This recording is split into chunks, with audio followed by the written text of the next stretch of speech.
बिस्मिल्लाहिर्रहमानिर्रहीम। अस्सलाम वालेकुम dear student, I am Amreen Ibrar. हम लोगों ने 8th क्लास का सिलेबस स्टार्ट किया हुआ है। यूनिट 6 हम कर रहे हैं और जिस टॉपिक को कवर कर रहे हैं वो है फैक्टराइजेशन सिमल्टेनियस इक्वेशन। एक्सरसाइज 6.9 के क्वेश्चन नंबर 1 का पार्ट 5 एंड 6 आज हम करेंगे। क्वेश्चन नंबर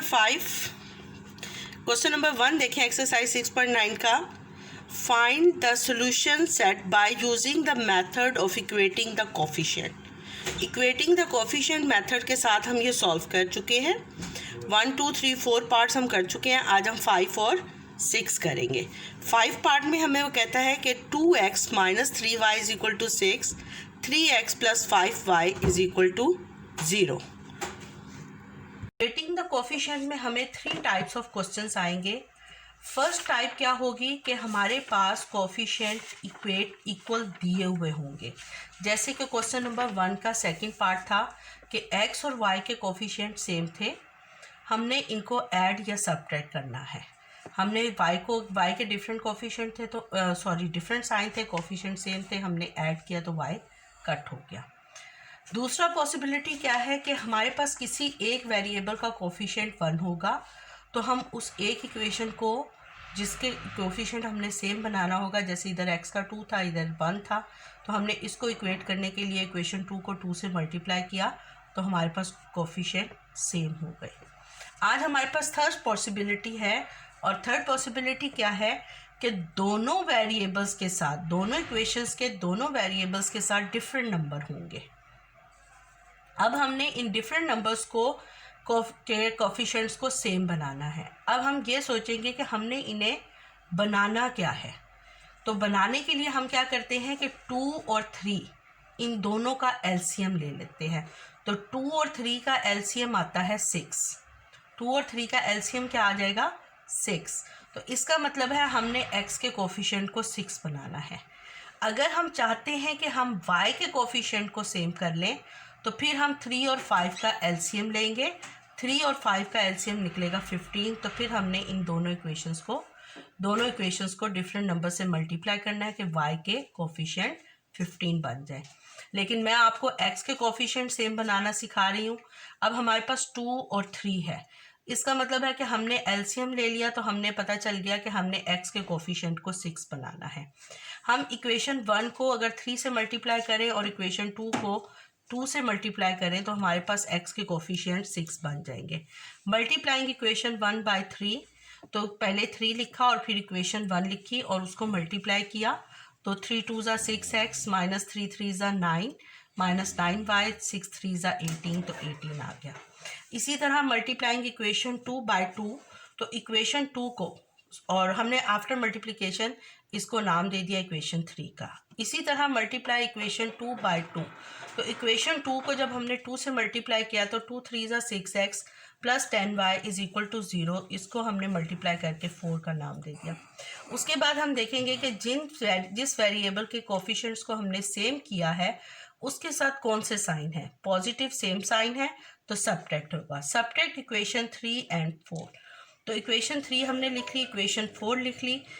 से पॉजिटिव 6 और सब्ट्रैक्ट करने का रूल हमें पता है कि प्रीवियस साइंस को हम सर्कल करते जाते हैं और उनके ऑपोजिट साइन लगाकर पॉजिटिव 6 नेगेटिव 6 से कट हो जाएगा।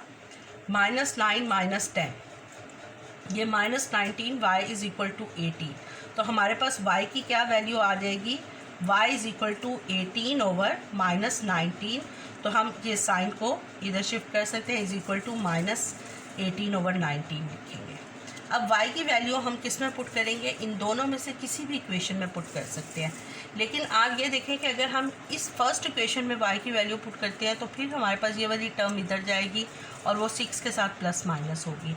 लेकिन अगर हम इक्वेशन 2 में पुट करते हैं तो y की वैल्यू पुट करने के बाद जब वो सेकंड तरफ शिफ्ट होगी, राइट हैंड साइड पर शिफ्ट होगी, तो वो 0 के साथ चेंज, ऐड या सब्ट्रैक्ट नहीं करना पड़ेगा। फिर हमें सिर्फ सिंपल फंक्शंस करने पड़ेंगे, इसलिए हम इक्वेशन 2 में शिफ्ट करते हैं, पुट करते हैं।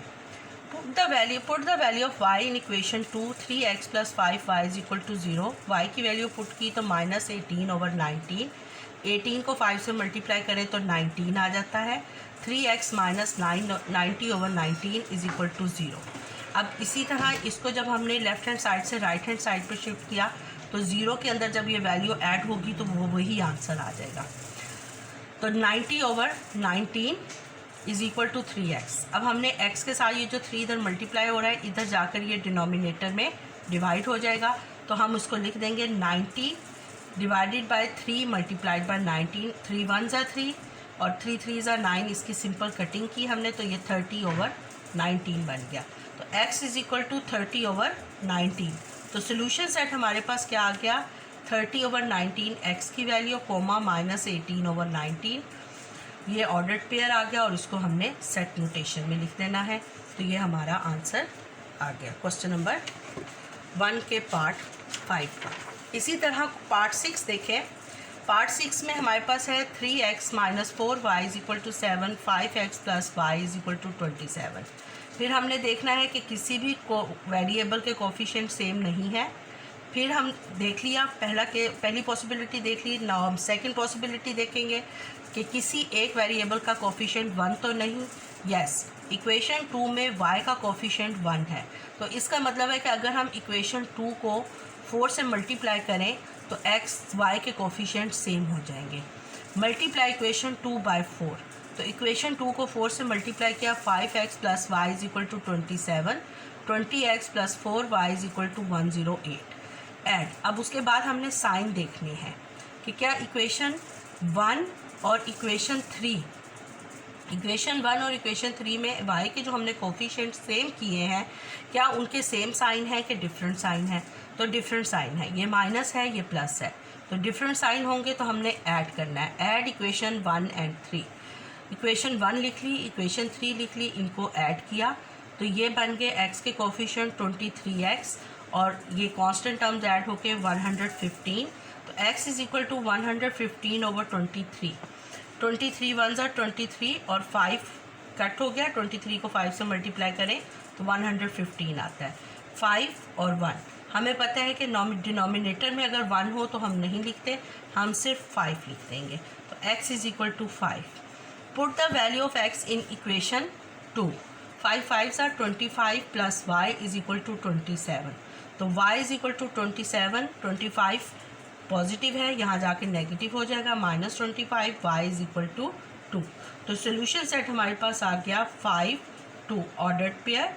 x की वैल्यू 5 है, y की वैल्यू 2 है, ये ऑर्डर्ड पेयर और इसको सेट नोटेशन में लिख देंगे तो ये हमारा आंसर हो जाएगा। उम्मीद है कि मेरे बच्चों को अच्छी तरह समझ आ गई होगी इंशाल्लाह ताला। और आप लोगों ने बेटा इनकी बहुत प्रैक्टिस करनी है। यही 6 पार्ट हैं जो आपके पेपर में आएंगे और आपको ये आने चाहिए, क्योंकि अनसीन आता नहीं है। आप 2 to 3 टाइम्स प्रैक्टिस करेंगे तो आपको ये अच्छे तरीके से आ जाएंगे। 3 पॉसिबिलिटीज़ मैंने आपको बता दी कि 3 पॉसिबिलिटीज़ आपने जहन में रखनी है तो आपको इक्वेट करने में आसानी हो जाएगी। शुक्रिया, अल्लाह हाफ़िज़।